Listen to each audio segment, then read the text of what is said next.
ప్రక్రియ 2027 మార్చి 1 మొదలవుతుందని కేంద్రం ప్రకటించిన సంగతి తెలిసిందే. అధునాతన టెక్నాలజీ సాయంతో డిసెంబర్ కల్లా కొత్త లెక్కలు అందుబాటులోకి వచ్చేస్తాయని కేంద్రం ధీమా వ్యక్తం చేస్తోంది. గత ప్రక్రియల కంటే నవీన రీతిలో జరగబోతోందని డేటా సేకరణకు mobile apps, real time processing, నిఘా వ్యవస్థలను వినియోగించనున్నట్టు ప్రభుత్వ వర్గాలు వెల్లడించే. జనాభా లెక్కలు మొదలైన తేదీ నుంచి జాతీయ, రాష్ట్ర, జిల్లా, తాలూకా, మండల స్థాయిలో లింగాల వారి జనగణన వివరాల ప్రచురణకు 9 నెలల సమయం తీసుకునే అవకాశం ఉందని తెలిపే. 2011లో చేపట్టిన జనగణనలో సదరు వివరాల ప్రచురణకు 2 ఏళ్లకు పైన పట్టిందని పేర్కొన్నాయి అన్నటువంటి వార్తని హైలైట్ చేశారు. ఇకపోతే కరోనాపై భయాందోళన అక్కర్లేదు అంటూ వైద్య ఆరోగ్య శాఖ మంత్రి సత్యకుమార్ స్పష్టీకరణ. కరోనా కొత్త వేరియంట్లపై ప్రజలు భయాందోళనకు గురి కావాల్సిన అవసరం లేదని వైద్య ఆరోగ్య శాఖ మంత్రి సత్యకుమార్ యాదవ్ అన్నారు.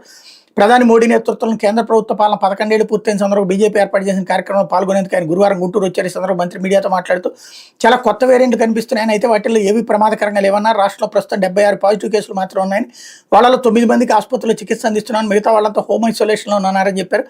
ఎలాంటి పరిస్థితిని అయినా ఎదుర్కొనేందుకు అవసరమైన కిట్లు, మందులు వంటివన్నీ సిద్ధం చేశామన్నారు అన్నటువంటి వార్తని హైలైట్ చేశారు. ఇకపోతే అమెరికా ఆర్మీ డేకి అతిథిగా పాక్ ఫీల్డ్ మార్షల్ అంటూ వాషింగ్టన్లో శనివారం జరగనున్న 250వ అమెరికా ఆర్మీ డే ఉత్సవాలకు పాకిస్తాన్ సైన్యాధిపతి ఫీల్డ్ మార్షల్ అసీం మునీర్కి ఆహ్వానం అందడం భారత రాజకీయ వర్గాలు చర్చనీయాంశంగా మారింది.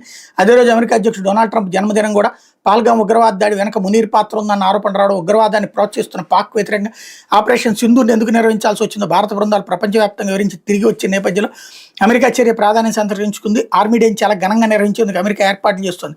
ప్రస్తుత పరిస్థితుల్లో పాక్ ఆర్మీ చీఫ్కి అతిథిగా రావాలంటూ ఆహ్వానం అందడం భారత్కి దౌత్యపరంగా దెబ్బని కాంగ్రెస్ అధికారపతి జయరాం రమేష్ అన్నారు. ఇప్పటికైనా ప్రధాని మోడీ మునిపట్టు వీడి పార్లమెంట్ ప్రత్యేక సమావేశాలు జరపన్నారు. ఈయన ఒక పనికి మాలినోడు, రాష్ట్రం విడదీసేటప్పుడు ఇంతే పెంట చేసినట్టు